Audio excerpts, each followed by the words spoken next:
with us to a mysterious realm that all of us encounter, but few of us understand. And hear the amazing stories of ordinary people whose lives were changed forever upon entering the secret world of dreams. You'll discover how dreams can provide an early diagnosis of deadly disease. How dreams can signal a warning of impending danger. How dreams can reveal deep, dark secrets about your forgotten past. How dreams may give you the power to predict the future. How dreams can help you lose weight. How you can fight back and defeat even your worst nightmares. Plus, you'll learn the meaning of the most common dreams we all share, like flying, falling, or being endlessly chased through the darkened corridors of the secret world of dreams.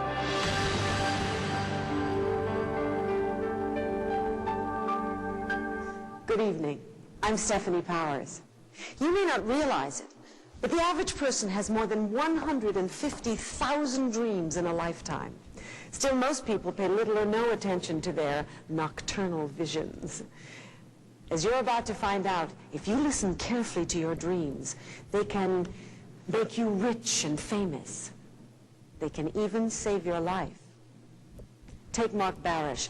He wouldn't be alive today if it weren't for his dreams. The year before I knew I was ill was punctuated with the most vivid dreams of my life. It was almost like a symphony that was escalating to some sort of crescendo. The final dream was so vivid and so frightening that I realized I could no longer ignore them or pretend that they were, quote, just dreams. The morning of my daughter's 9th birthday, I awakened from a dream that was probably the most terrifying of my life. It was the most vivid. I could smell it, taste it, touch it, hear it, even after I woke up.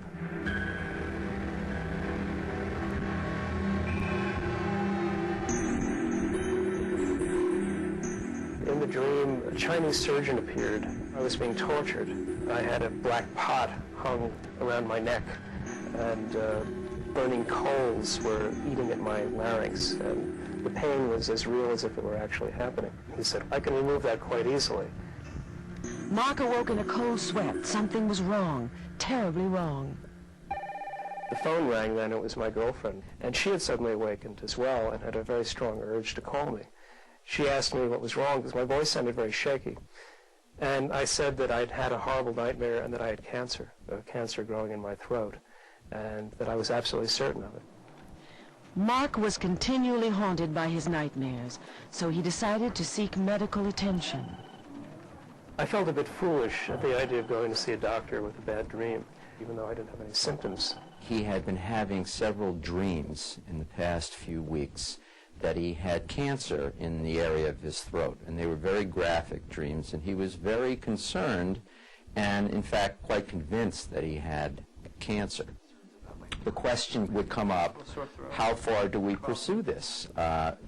You know, if we're looking for cancer and there are no symptoms other than a dream, then where do I look? How many tests do I do?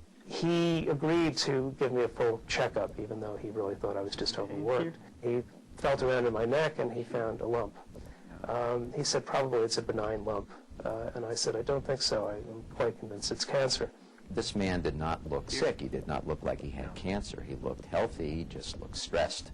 I was focusing on his neck, since that was the area where he had had the most concern, and I felt that one side of his thyroid gland was larger than the other. And I said to myself, uh-oh, this is potentially trouble. Mark was referred by his doctor to one of the foremost specialists in the field, the Chinese surgeon in his dream. Dr. Wong was the most famous person in the United States for a particular type of biopsy that involved using a very thick needle. And when I first saw him, he said exactly the words of the doctor in my dream. I think we can remove this quite easily. When the diagnosis was clear that Mark had cancer, I was, at that point, convinced that there was a connection between his dream and his disease. And the connection was not something that I could easily explain based upon my knowledge and education and experience in medicine. Mark's disturbing dreams continued until his cancerous thyroid was finally removed and his health was completely restored. We can always come to a way of understanding and accepting and integrating illness into our own lives. Illness has a meaning, and that meaning itself can be a healing force. And dreams are particularly good at providing context and meaning and symbol and telling us really how our own bodies are speaking to us. In our dreams, we can get images or pictures of illnesses even before they've been diagnosed, because we have access to information in our dreams that we haven't yet consciously become aware of. Small changes that represent the beginning of a physical problem become magnified in the dream imagery. We often first notice that something's amiss in our health by a change in our dreams. There are many theories about why we dream. Sigmund Freud, whose name is virtually synonymous with dream analysis, believed that dreams are the result of repressed emotions and desires. Another noted theorist, Carl Jung, maintained that dreams are much more than that. He felt that dreams are a great fund of wisdom just waiting to be tapped. Modern dream theorists have picked up where Jung left off. Dreams give us deep insights into our lives, and these insights usually come to us in dreams, months, sometimes years before we finally get to them in our waking lives. Dreams give us insights into future possibilities. Dreams help us solve our problems. Dreams may give us creative inspiration. Dreams may even give us spiritual guidance. We dream to remind ourselves of things that we haven't noticed in waking life. We dream to become more aware of the feelings that we suppress. We dream to get in touch with the creative possibilities that well up out of our unconscious every day. One way we can learn more about ourselves is by analyzing the dreams all of us have experienced, like walking around naked in public, being totally unprepared for an exam, or falling endlessly down a bottomless pit. Throughout the program, we'll be interpreting these common dreams to help you understand what your own dreams really mean. Have you ever had a dream in which you were flying? Well, if you have, you're not alone. I see myself as a baby in a basket, flying over time, and it always starts like around the dinosaur age. I had dreamt that I was flying, like I was just soaring over mountains and soaring over fields and everything. It feels hard to get there. It feels hard to get in the air. And once I'm there and once I'm in the air, I feel free. More than half of all dreamers have experienced the sensation of flying. According to most experts, a dream about flying reveals a desire to rise above the limitations we face in our daily lives. It represents the basic human need for freedom.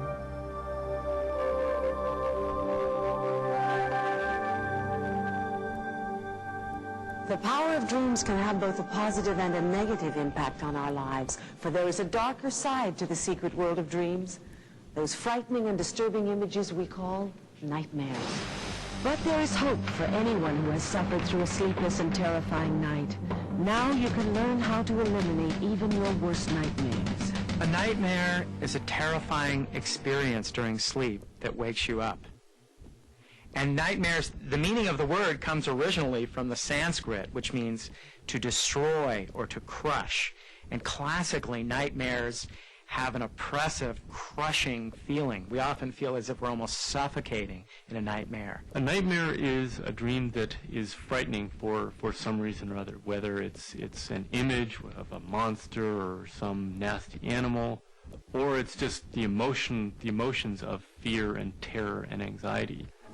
In his nightmares, William Schroeder was pursued by terrifying monsters throughout his childhood.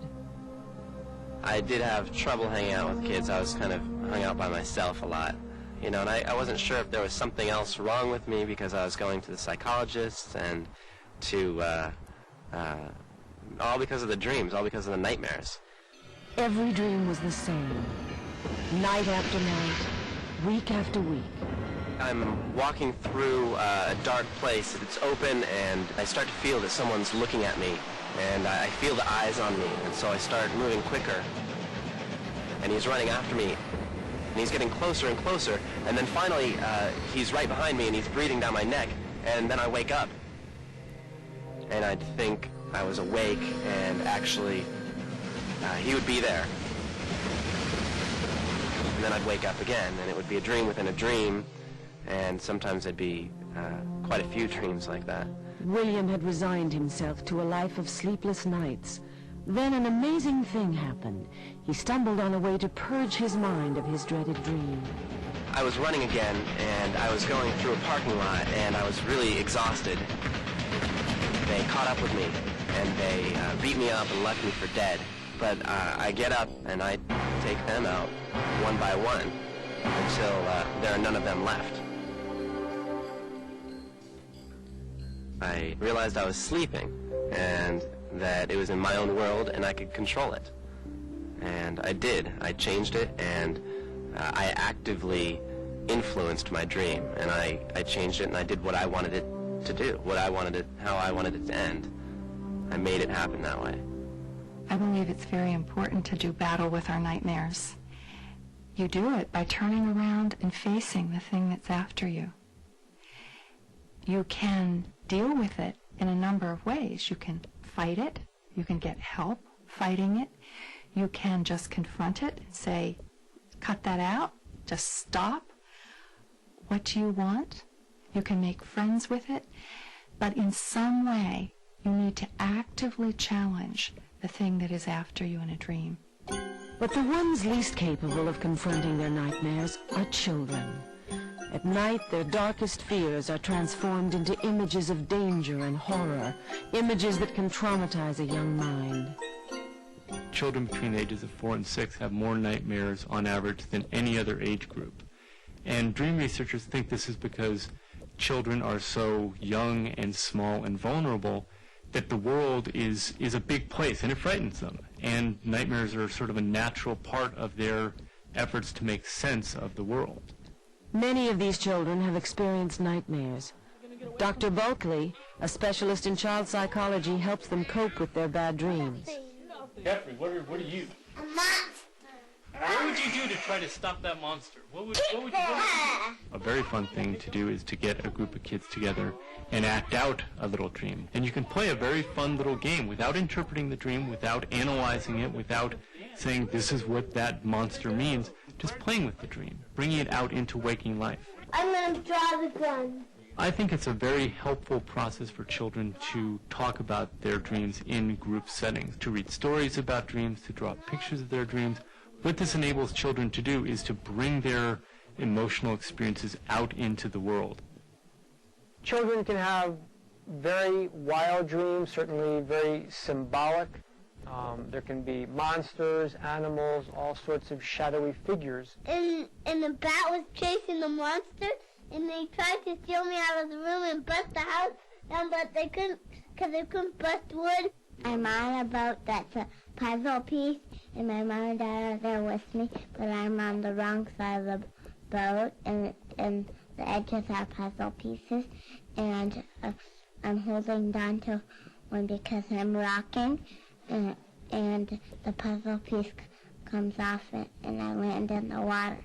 They get me and they shoot me, and I run into my mom and dad's room, and then I say, Mom, I have a dream and it's scary.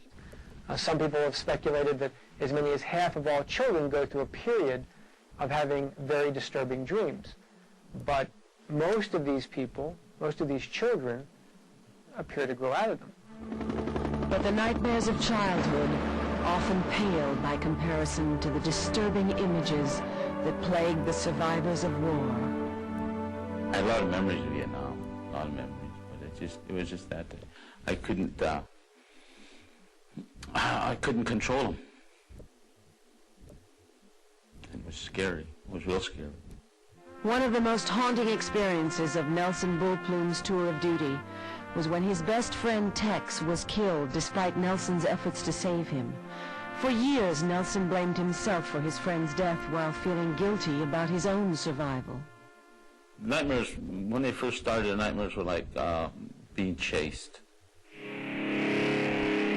nightmare begins with carrying Tex up a trail. I have him on my back, like I'm going up the hill with him.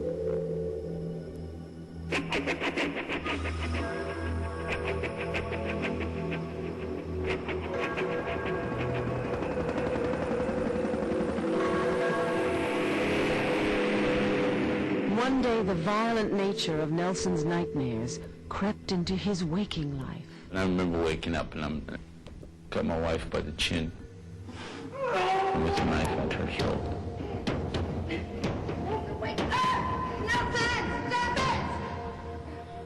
When I was in Nam, I carried a lot of knives. I always had 3 or 4 knives on me, on my pack, on my person, whatever. And I always threatened to use them if I had to. You know. But when I woke up, it was, oh God, I was scared, real scared. When I woke up and I found this knife in my hand, and I found my wife is right there, and I had this knife by her throat, and I could have done something real, you know. It scared me. I had this feeling of helplessness again. Just as Nelson was trying to cope with his nightmares, tragedy struck again. This time, the victim was Nelson's stepson, Bobby. He went to work that night. And he was robbed. Some people, whoever it was, robbed him. $32.11. They took his life. The grief of Nelson's loss, coupled with his traumatic Vietnam War experience, created a different and more disturbing nightmare. I was carrying Tex up a trail. I have him on my back.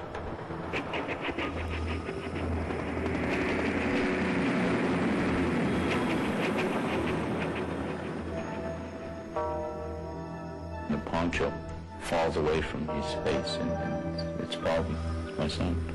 And his eyes are still open. He's looking up at me.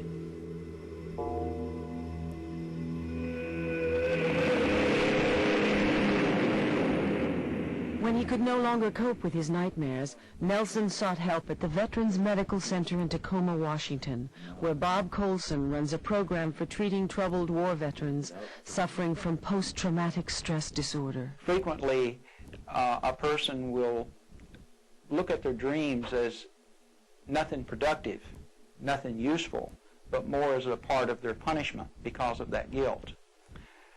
So my challenge often is to try to help the person to reframe the nightmare. Here, Colson helps Nelson work through his nightmares by using a dream-altering process called sand play. Sand play here utilizes a small tray of sand and a lot of different small objects, characters, and figures as a means to express a message. Bringing the sand tray into the group makes it possible for the dreamer to give a vivid portrayal in a symbolic way of what they have experienced within.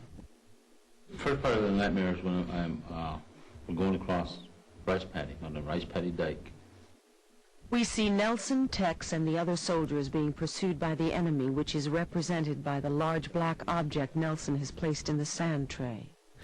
Nelson reworks his nightmare by placing the soldier on top of the black object. By doing this, he has symbolically conquered his enemy and his nightmare. The way I look at it now, I think I can handle it, I can face it. Nelson is doing much better today. His life is really turned around. He's functioning at a much higher level than he was before treatment here. Nelson Bullplume learned one technique to overcome his nightmares. At the University of New Mexico, Dr. Barry Krakow is teaching other nightmare sufferers how to rescript the endings to their bad dreams. The technique involves simply taking the nightmare, changing it, and then rehearsing the new images, or as we call it, the new dream that the person has created from the old nightmare.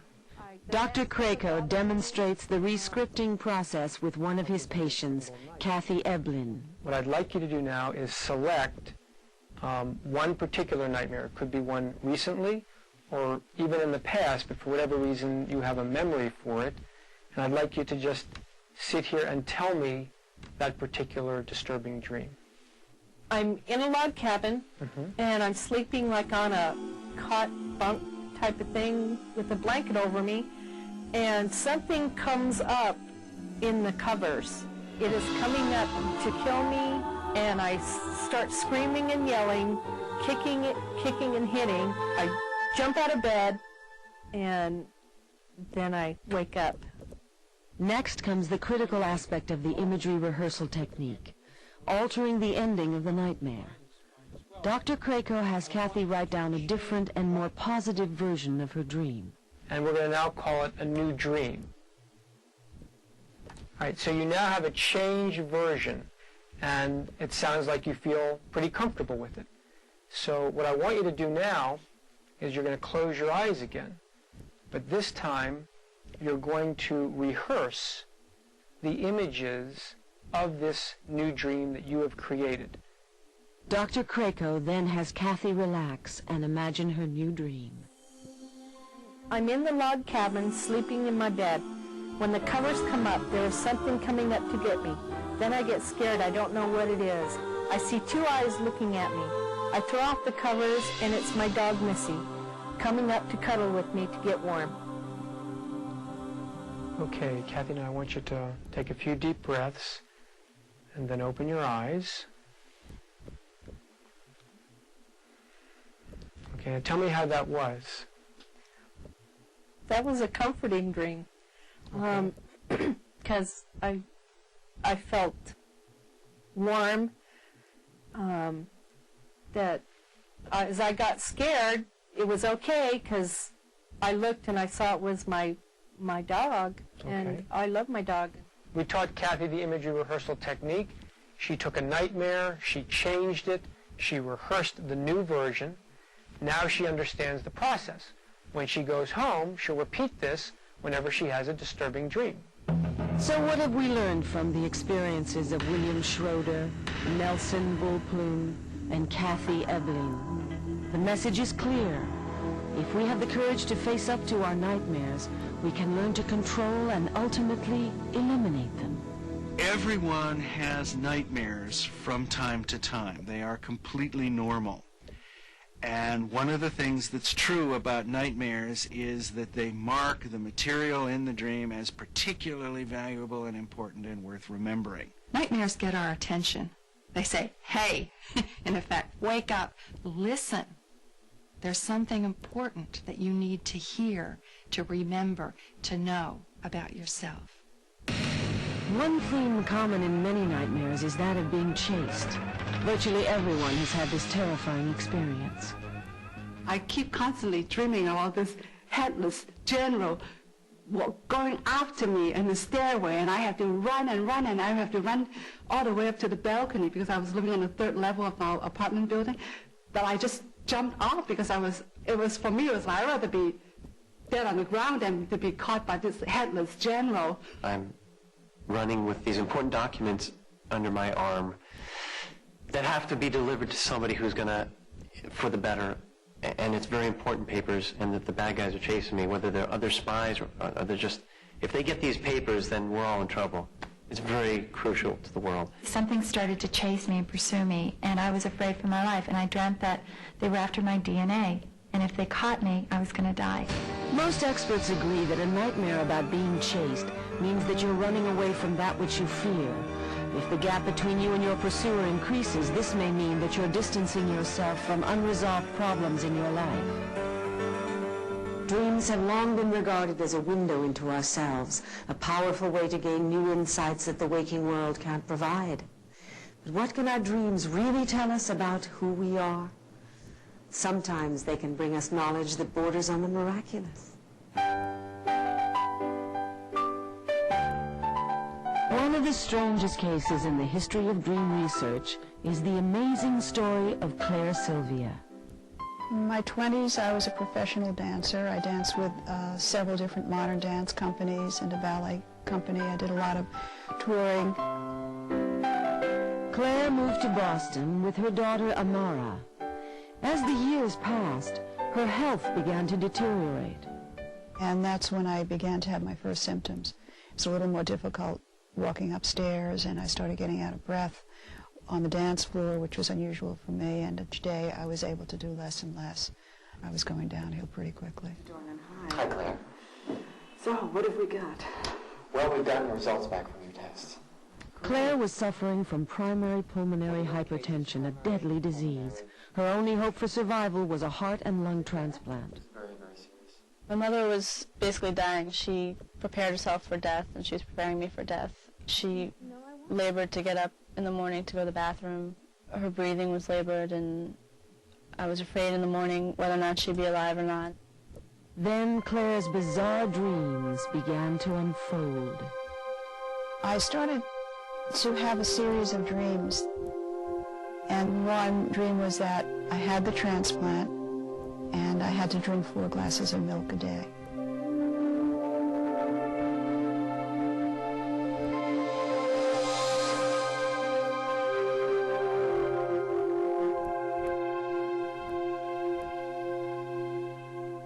At the time I questioned this, I thought, I wonder what this means. Where does this 4 glasses of milk come in? I don't understand this. And there was no explanation, so I just let it go. I lived each day with a thought and a prayer that I would live till the next day, that I would live to see my daughter graduate from high school, which was a year away. Finally, Claire's prayers were answered. The phone rang, and it was the transplant coordinator, and she very calmly said, we officially got permission to do heart and lung transplants, and we have a donor for you today. I was speechless. All I could say was, oh my God, oh my God, oh my God. Within hours, Claire was rushed into surgery. Bye, Mom. I love you. After a delicate 3-hour operation, Claire awoke. Keep this up, we're going to have you out of here in no time. I mean, you're doing a terrific job. You've been through a lot. I knew that I would have to take an anti-rejection drug called cyclosporin, and they injected a certain amount of this liquid into a little cup of milk. And then at night, I repeated the same process. And then I realized that there were the 4 cups of milk a day in my dream. Well, at first I didn't accept it. I kept thinking, I must have gotten this information from someplace, and I kept checking around, and nobody had told me. And I thought, this is bizarre. I don't know why, and I still don't. When Claire returned home, another sequence of unexplained occurrences began. Her taste in food changed dramatically. I had the thought one day, why am I cutting up green peppers and putting them into my food? I used to hate them, and I used to pick them out. Several weeks after the transplant, when they told me that I could drive by myself, I got into my car, I started driving around, and I had this yen to find a Kentucky Fried Chicken place to have chicken nuggets, and it's something that I just don't ordinarily do. Just when Claire thought her life couldn't get any stranger, it did, in another mysterious dream. I'm in an open field. It's very light, daytime. And I'm in a playful relationship with a young man whom I see clearly. He's tall, sandy-colored hair, and his name is Tim L. I come back and say goodbye to him, and as we approach each other, we kiss, and as we kiss, I feel that I inhale him into me. And it's like taking this enormous breath.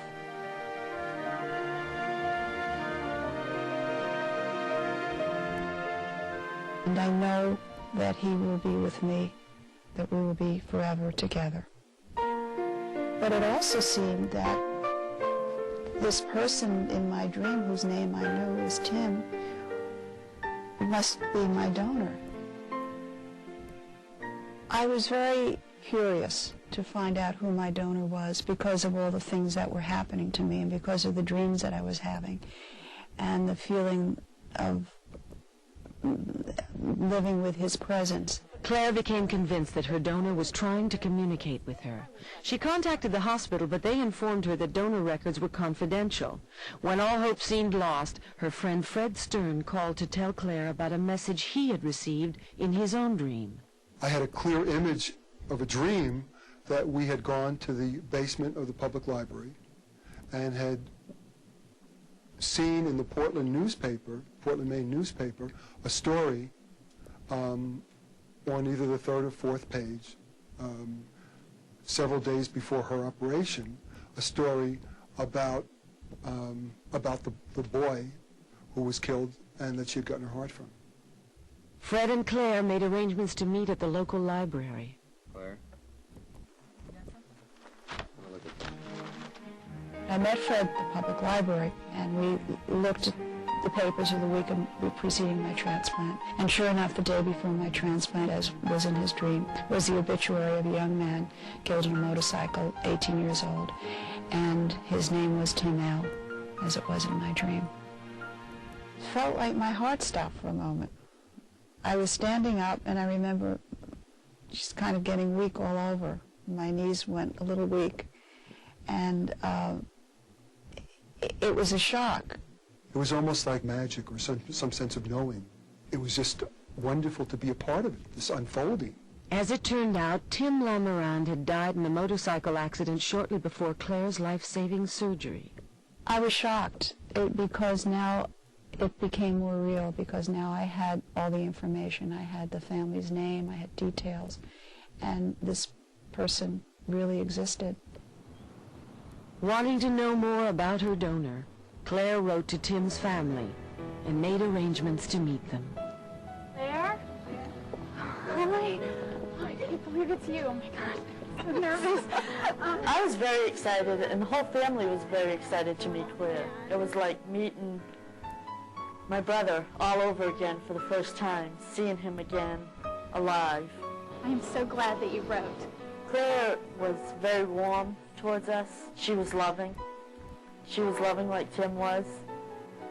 There was so much feeling that it was absolutely exhausting.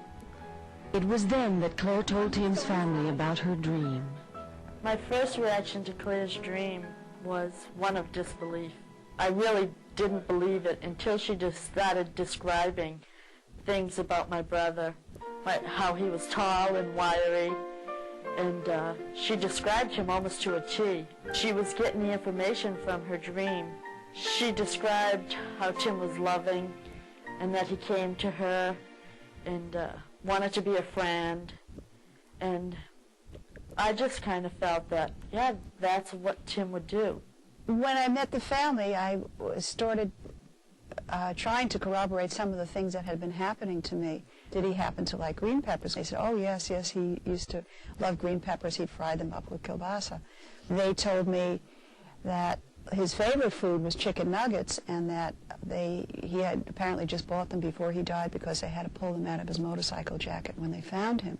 And when they told me that, I said, oh, my God. Why would she have a dream about, her donor, unless God was trying to tell her in a way that, who we were and trying to make things easier for her to get to us so that, she could see that there was good out of, everything that she went through. All the images that have come to me since the transplant are in and of themselves having to do with this new part of me.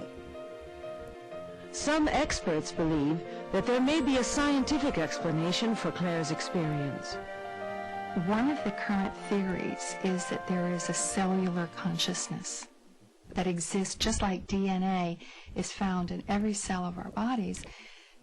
So other information exists within each individual cell. So that when, according to this theory, when an organ is transplanted into another human being, that intelligence from the donor still lives and can be perceived by the recipient. I feel privileged in a way to have had this experience, even though it was life-threatening. Every day is a gift. I thank God every day for today. Psychic dreams can not only tell us who we are, but also where we come from. Ever since I was quite young, I've been interested in genealogy, and so I've had a keen interest in knowing my family, knowing my relatives, knowing my family tree. Russell Lockhart's family moved west at the turn of the century and settled in California, where Russell was born. Russell thought he knew all about his family until he began to have a series of cryptic dreams.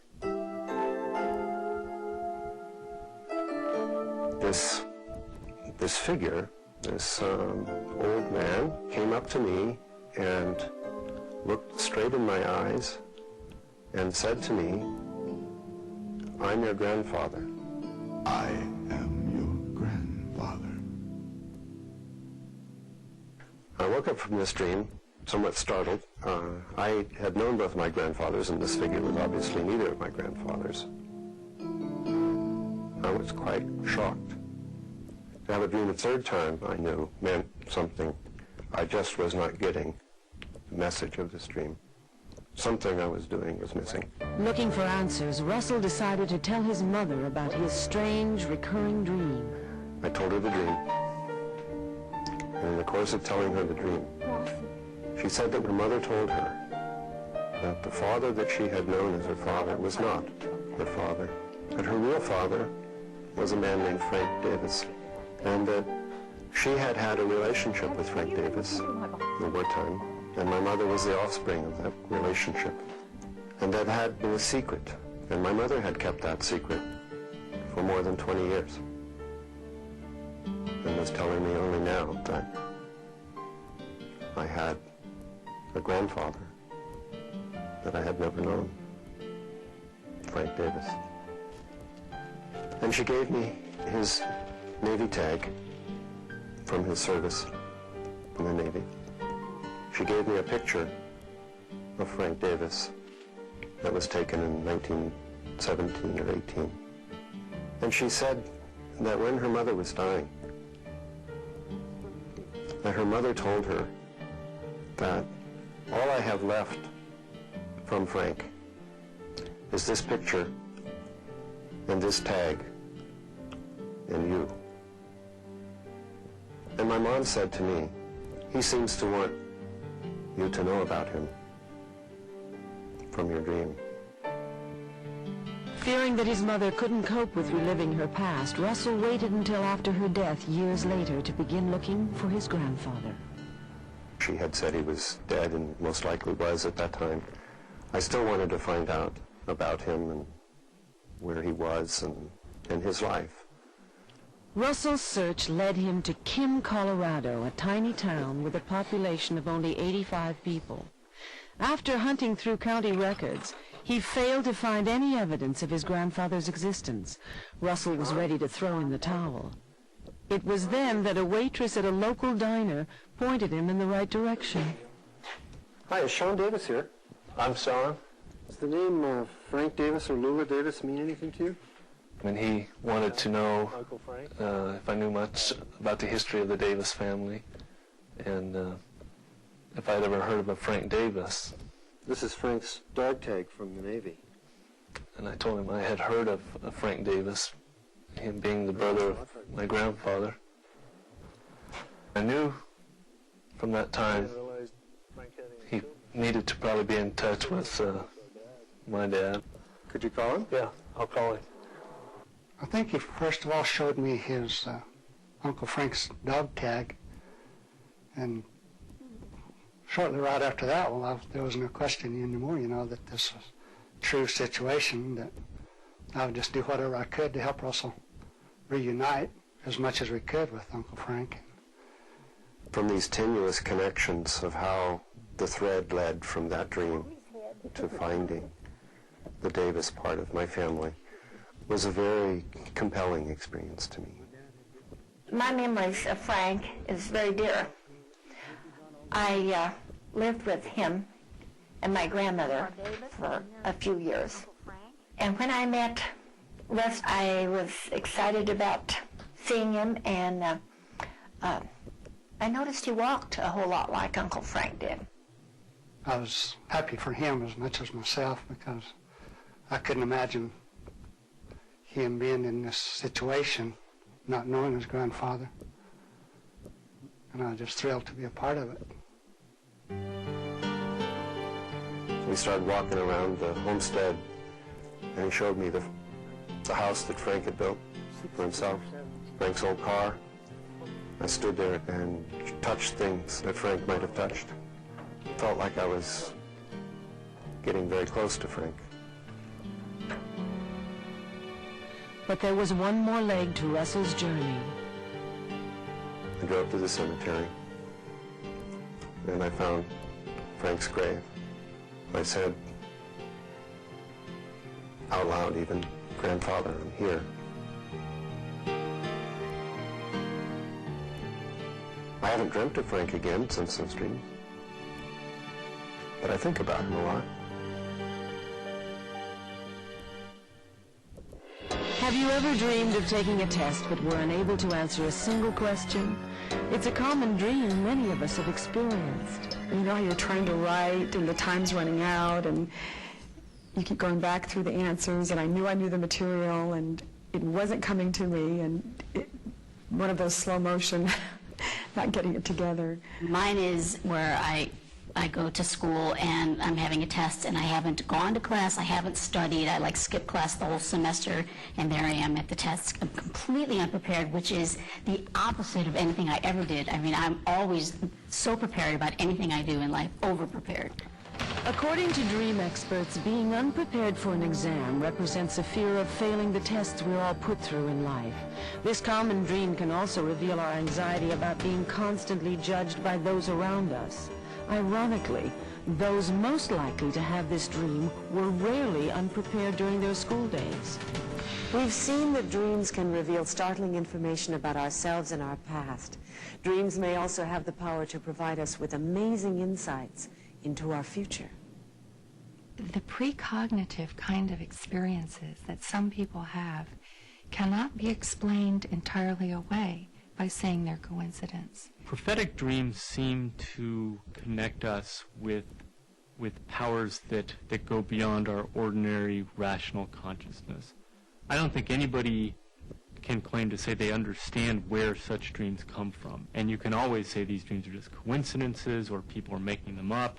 It's very hard to study these things in a scientific way. Anyone who pays attention to his or her dreams for any length of time is very likely to have dreams that seem to predict the future.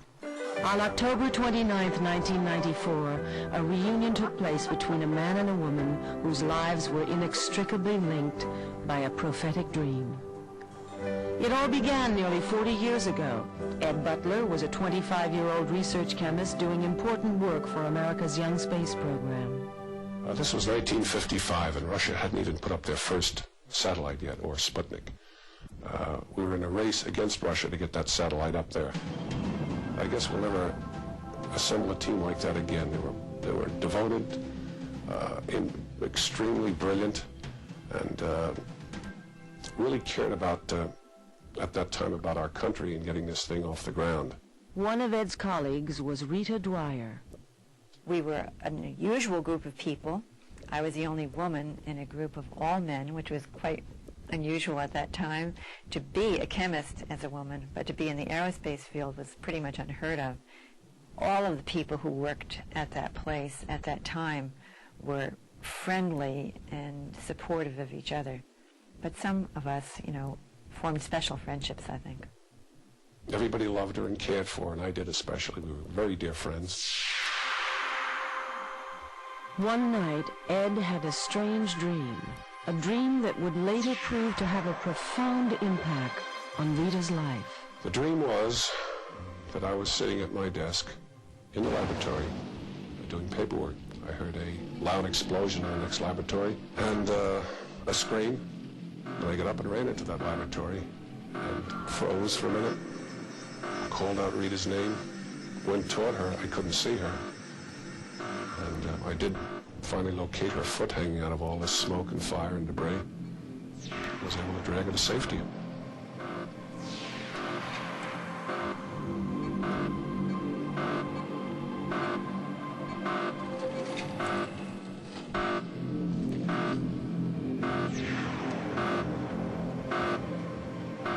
I realized I was having the dream, took note of it,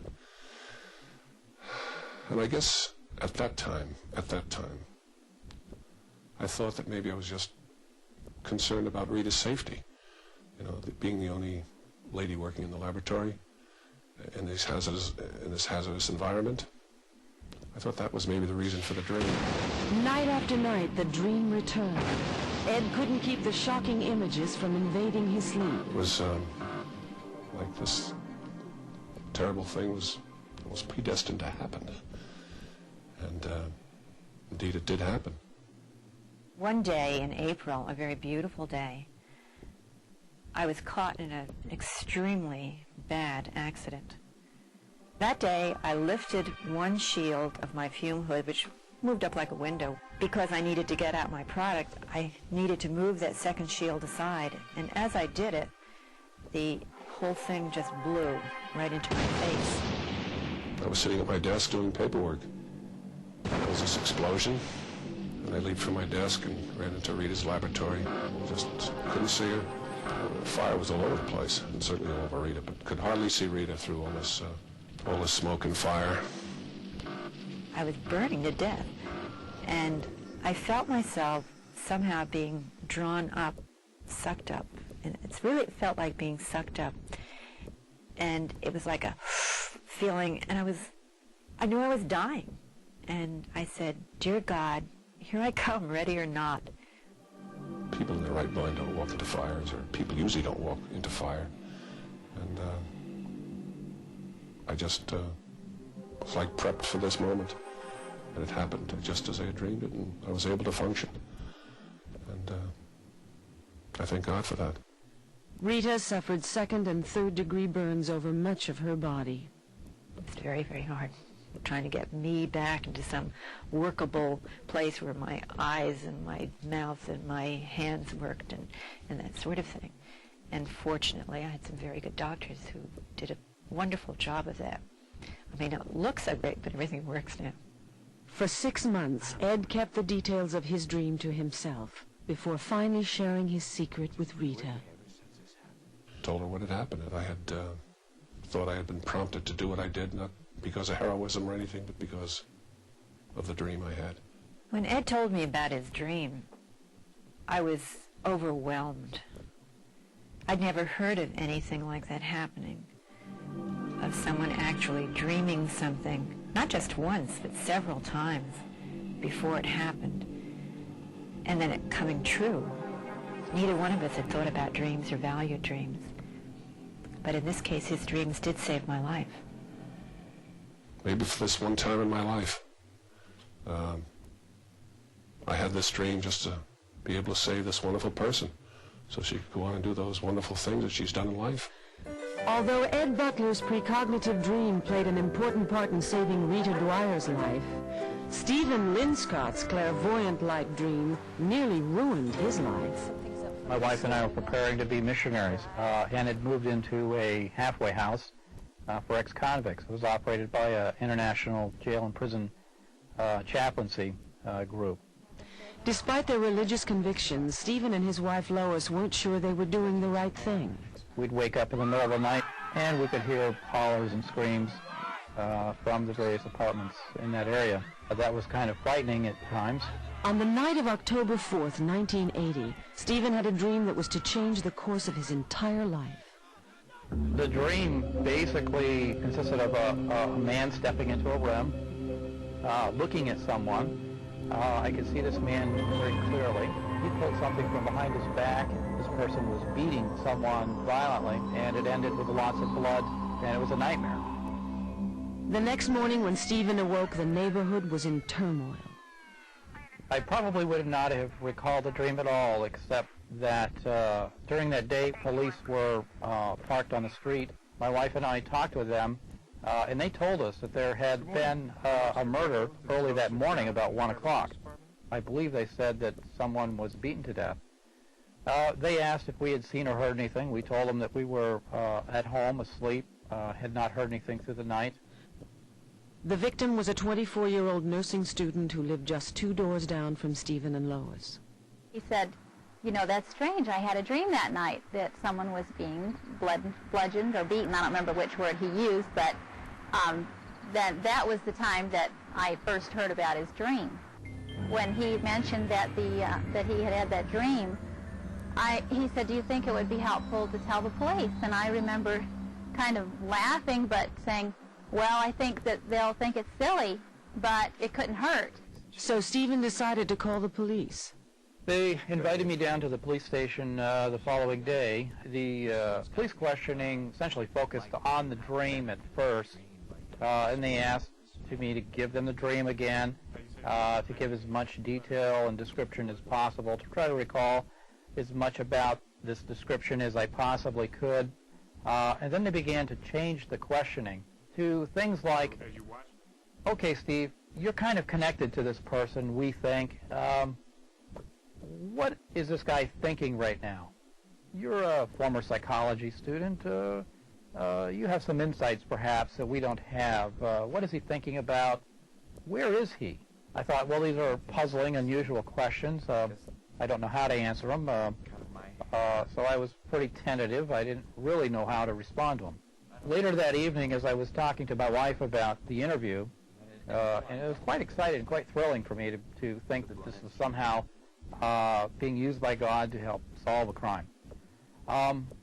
She said, well, why did they ask you those questions? And I said, well, I really don't know. I asked them why, and they seemed to think that it was helpful to them in some way.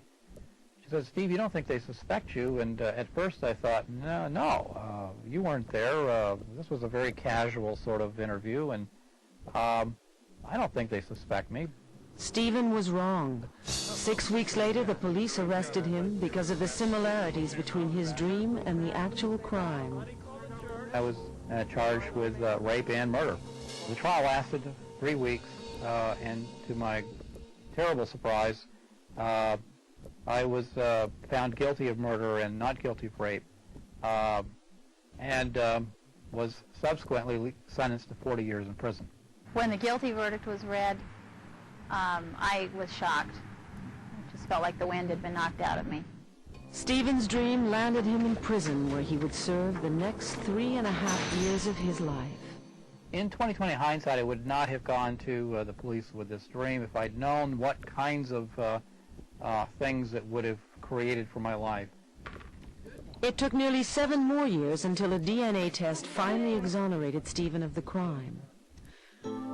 In 1992, Stephen walked out of prison a free man. To this day, the killer in his dreams remains at large. This case has been called the most unusual case in legal history simply because someone was convicted of a murder based upon a dream. Scientists all over the world are studying the phenomenon of clairvoyant dreams, like those of Stephen Linscott and Ed Butler.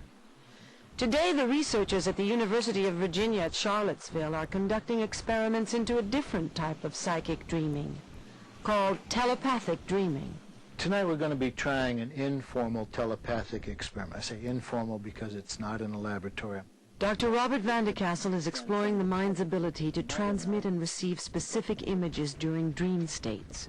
To do this, he selects a poster, which he will then focus on in an attempt to relay the image to his students while they sleep.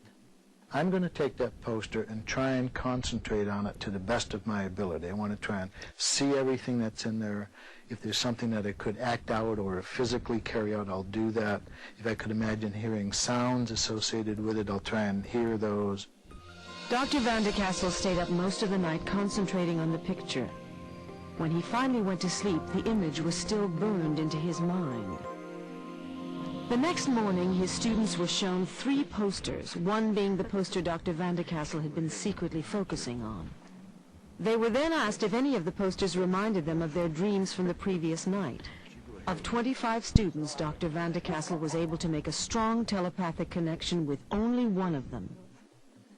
But because the one student could identify so many details of the picture, Dr. Van de Kassel considered the experiment to be a remarkable success. I walked into the room and I saw the 3 posters. There was no question. I knew it had to be the photograph with the man in it. The dream started out being very strange. I was looking at a photograph and looking at a stage and looking at this photograph. It was a black and white photograph or a brown and white photograph. I wasn't quite sure. And there was a man, definitely a man in this photograph. He had kind of messy hair and he was wearing very old clothes. I have never had any telepathic experiences before. I mean, this is amazing to me as well that this happened. I don't know what to say. So it sounded like there was one fairly close correspondence over here, and the person described it as being in black and white. Obviously, if you were doing the dance, you would be on the stage, and the person described being on a stage setting. And they said with tousled hair and the old clothes. So to get a stage setting, a man, tousled hair, and the old clothes, and the black and white, and specific mention of photograph. So it was a nice telepathic hit on her. Although researchers remain unsure as to how and why psychic dreams occur, one thing is certain. Once we understand them, they can exert a powerful influence on our waking lives. Have you ever had a dream when no matter how hard you tried to move, you were completely paralyzed? I dreamt I was sleeping in my bed in the position that I normally am. My boyfriend was there, and this burglar was in the house standing over the bed with a knife in his hand raised up above his head, ready to kill my boyfriend. And I was like so afraid by the whole thing, so frightened by it that I didn't know what to do. It was like really indecisive, and I couldn't scream, I couldn't move, just couldn't do anything. If someone starts chasing me in a dangerous situation, I need to run from them. But when I try to run, I become frozen. I can't move. I like try real hard, but it just won't go anywhere. They keep gaining. The closer more they gain, the harder I try to run, but I just can't get anywhere. And they keep approaching. I'm looking over my shoulder, and they keep getting closer and closer. I'm trying real hard, but I just can't go anywhere. I'm trying to get away from somebody, and I need to get somewhere, and my feet are just cemented to the ground, and I can't move my body, and my mind wants to move it, but my body just won't move, and it feels like it's glued. Most experts believe that dreams about paralysis symbolize a feeling of being powerless or ineffectual in the waking world. Because some people are actually paralyzed while coming out of this dream, this can be particularly terrifying. But there is a scientific explanation for this. During dream states, the body's motor system can become immobilized. Dreams may have the power to let us know when our lives are at risk, but only if we're able to understand what they're trying to tell us. The messages in Donna Hartley's dream were so vivid that even though she initially misinterpreted them, the dreams still saved her life. For over 1 year, I had the same reoccurring dream that happened about 6 times. I was always running away from a burning aircraft, and I could feel my heart just pounding and accelerating. And I would run, and there would be people in front of me, and they were leaning against a fence, and they were bruised, and I could see this anguish and pain on their face.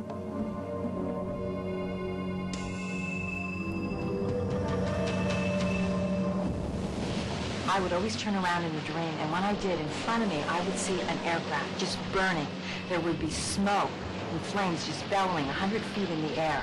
And at that moment, I would sit straight up in bed, and I would want to scream, no, no, no.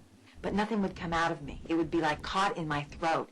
The back of my neck, I could feel that the hair was standing up, and I was just sweating. I told the dream to a girlfriend of mine, and we decided that it must be symbolic, that I was just going through a real tough time in my life then, and that I would never be in a plane crash.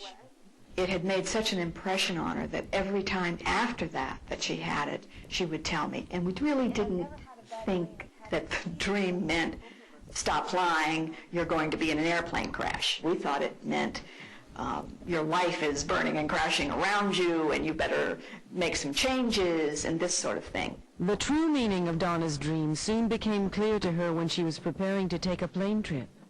I was going to Hawaii, and I did change my flight 3 times. There was something unsettling about it. I went to bed the night before my flight, and I woke up at 5 o'clock that morning, and my heart was pounding. Again, I was ready to scream those words, no, no, no. I sat up in bed, and I was just drenched. Donna put her fears aside and decided to take the flight, despite what her dreams were trying to tell her. I got to the airport, I checked in late, I did not have assigned seating. So the gentleman said, oh, I'll put you on the left-hand side on a window seat. And I remember saying, no, I want the right side. Because always in the dream, I was getting out of the aircraft from the right-hand side. I wasn't sure why, I just knew I had to be on the right-hand side. And then it happened. Donna's worst fears were realized. Her nightmare suddenly became a reality. We took off down the runway and I heard a thump. And I thought that was the aircraft lifting off. In reality, the tires were exploding on the left-hand side. The flight attendants, as the aircraft started to swerve, screamed at the top of their lungs to tighten their seatbelts. I could see things falling out of the overhead bins, the movie screen falling down, and when I looked around, I could really see pain on the people's face. Then they yelled, head between the knees, grab your ankles. And as I grabbed my ankles, I really thought that this was probably the end of my life. All of a sudden, I didn't know if I was alive, dead, or in a dream state, because it was identical to what I had dreamed. I slipped to the left-hand side, and there's smoke, and there's flames, and they're shooting like 30, 40 feet high, and I thought that I was going to burn to death. I crawled on all fours back to the right-hand side. I got through the door. I was the very last person to get out alive. And as I turned around, I saw the aircraft. And I saw the flames bellowing 30, 40, 50 feet high. And my stomach just really tightened up. And then I screamed, no, no, no. And that was the first time that I could say the words out loud. And again, it was identical to the dream that I had been dreaming. Donna managed to pull herself to safety, but 4 people weren't as lucky. They were among the unfortunate passengers who'd been sitting where Donna had refused to sit, on the left side of the plane. I didn't hear about the plane crash until much later in the afternoon, and a mutual friend of ours who worked at the airport, who knew what happened, called me to reassure me and say, Donna's all right. I said, what do you mean Donna's all right? What happened? And she said, you didn't hear? The plane crashed. Well, I almost dropped the phone. I think I panicked for a moment. Oh my God, that's what the dream meant. That's what the dream meant. I felt very fortunate that in some ways the dream had warned me to be on the right side of the aircraft, and that's what kept me alive. I think that all of us get indications, a daydream, a night dream, that give us warning, that give us wisdom, that give us understanding. And if we're smart enough to pay attention to our dreams, they can really guide us. I had to go through a plane crash, but now I pay attention to all my dreams. Dreams can not only help us avoid our own death, but also help us cope with the grief that comes with the death of a loved one. Mary Winslow's son, Greg, was very special to her. A lot of memories I have of him are very tall, always wearing a hat, bearded, gruff, funny, incredibly sensitive to what was going on around him, very caring, and absolutely wonderful with his kids. He was a great, great father. I absolutely adored him all his life. In 1989, Greg learned he had melanoma cancer. From that moment on, Mary never left her son's side. I think it was only a couple of days before he died, and he said, he smiled and he said, is there anything we haven't talked about? And I said, I don't think so. And he said, neither do I. So I feel blessed at that level, that I knew him very well and he knew me. And I miss him a lot. After Greg died, Mary became withdrawn and depressed. I guess the way I would have characterized it was frozen. I felt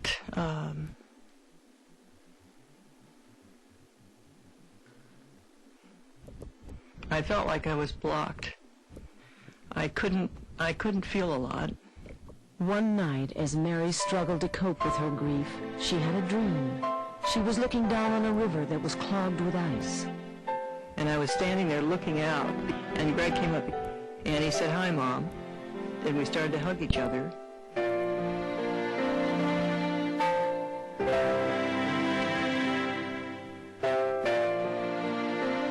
said, we've got to see if we can break that ice up down there. When you picked up this big stone, you threw it out over the edge down into this canyon, and it hit the ice and it broke through, and he said, okay, it's your turn. So then I picked up the stone and I threw it down and it broke. And then we just started doing this.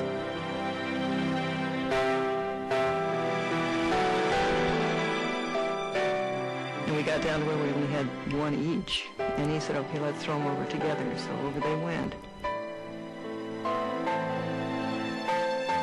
And by now the river is running free and clear.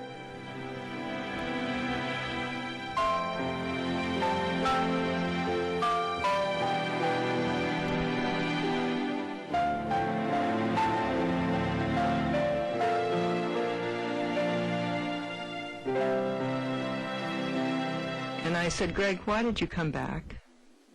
And he said, oh, Mom, you needed a lot of help breaking up that ice in your heart.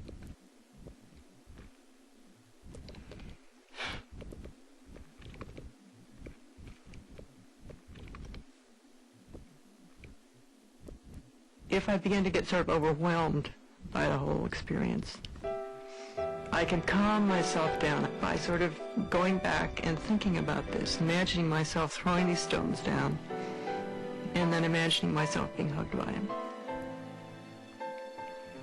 So it was an extraordinary gift. I don't think in my life I ever got a gift as great as that one.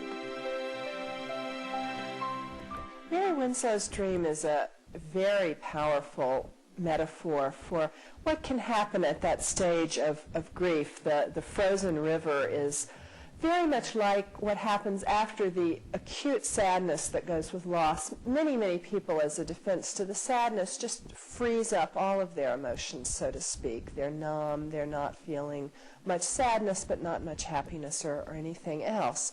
And the dream represents a wonderful metaphor for getting past that stage, which she seems to have done. And I thought part of the ice breaking is I've got to do it myself. And I've got to start being who I am rather than a kind of a closed off, taut, silent, unemotional person when I was with people I didn't know. And now I'm blasting out and having a wonderful time. Understanding the meaning of their dreams enabled Mary Winslow and Donna Hartley to overcome moments of crisis in their lives. They are now believers in the incredible power of dreams. The most common of all dreams is a dream that involves falling. It's a dream that often occurs shortly after falling asleep. I'm falling off a cliff. So I'm falling and I'm falling and falling. And right before I hit the ground, I wake up and I'm panting. My chest is beating and I'm out of breath and I'm sweating. And it's scary. Falling into this bleak, empty space, surrounded by mountains which have snow on them. So that's a light there. The falling is very... it's a sensation of like when the elevator all of a sudden sags, that feeling in your stomach that almost makes you ill.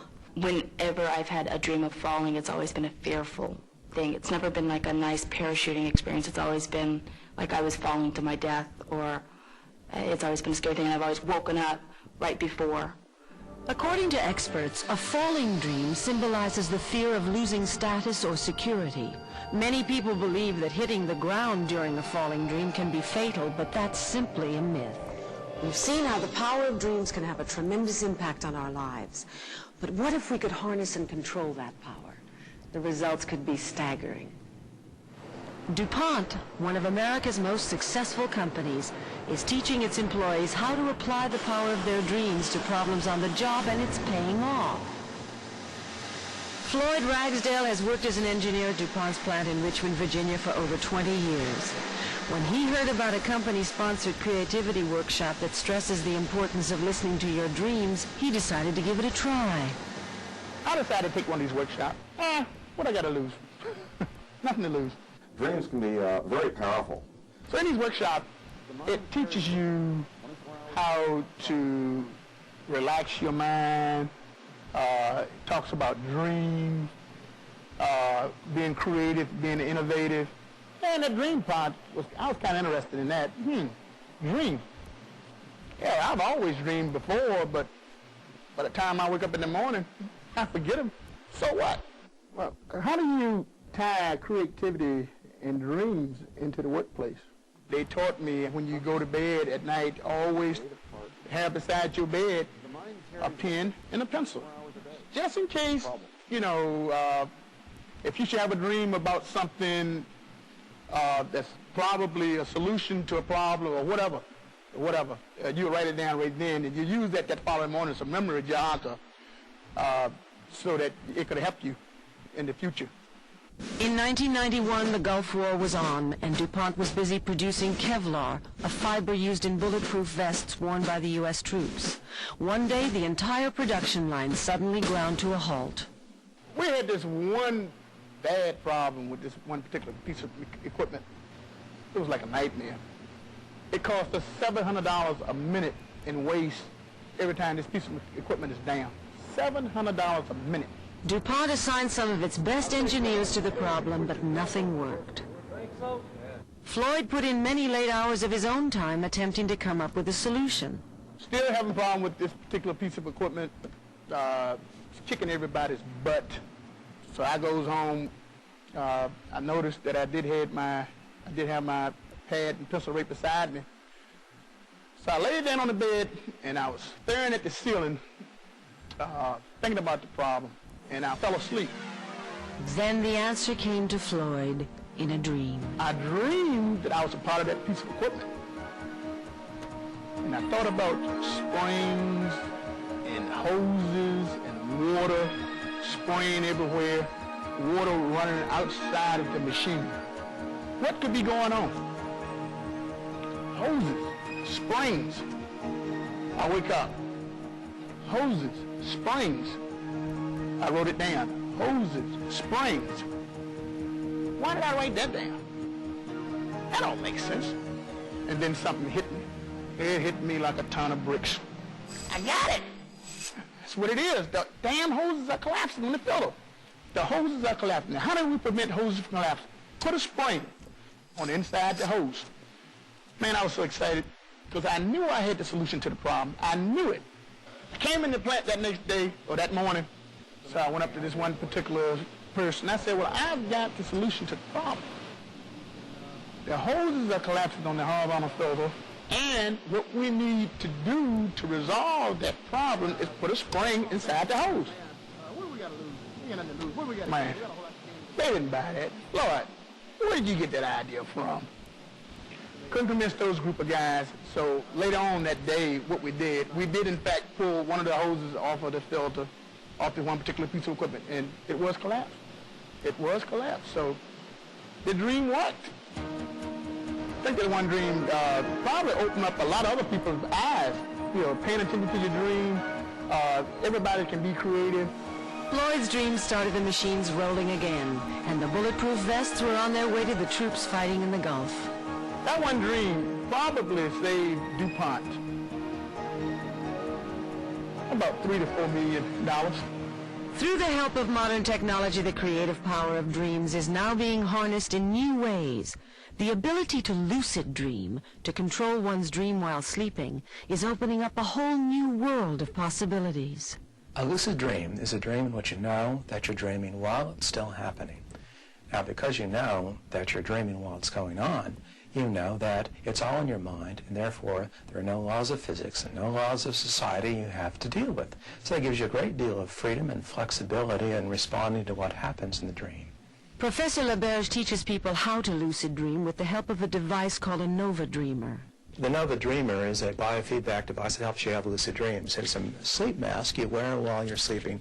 It has sensors in this that pick up your rapid eye movements, and when it finds out that you have rapid eye movements and therefore dreaming, causes these lights to flash like this. And these flashing lights then appear in your dream, and if your mind is prepared, you realize therefore that you are dreaming and then can do whatever you want. After failing to lose weight on a number of diets, Chris Ann Gray used lucid dreaming to finally shed her unwanted pounds. What I would do is I would program a favorite restaurant, a favorite meal, a favorite food.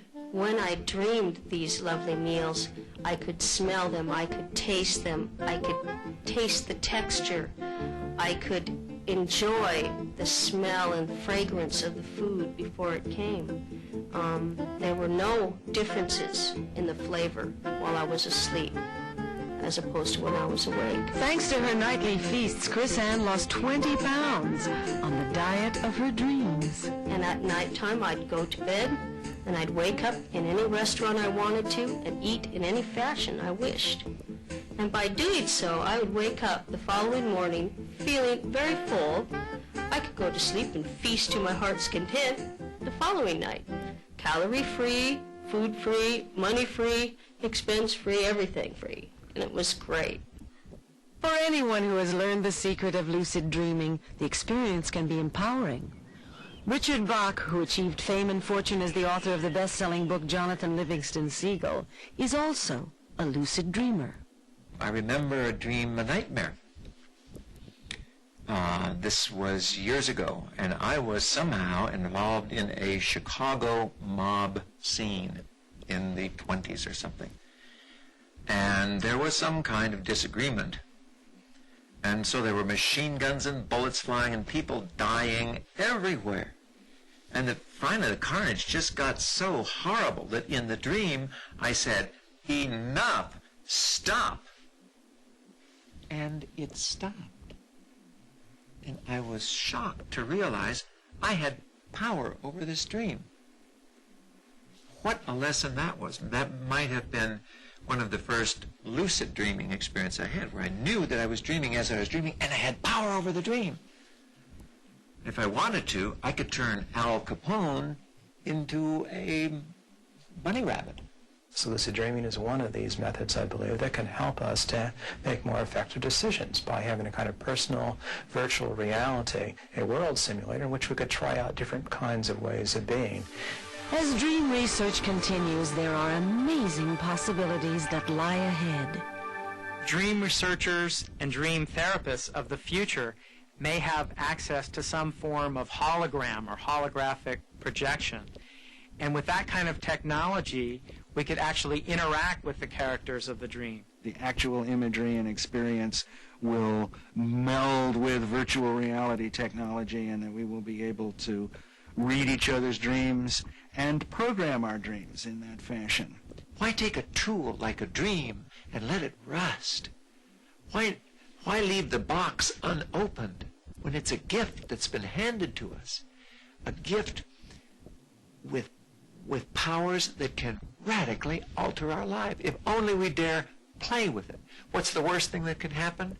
Well, maybe they're all nonsense. What's the best thing that can happen from listening to our dreams? We can discover who we are. With odds like that, I'll open the box.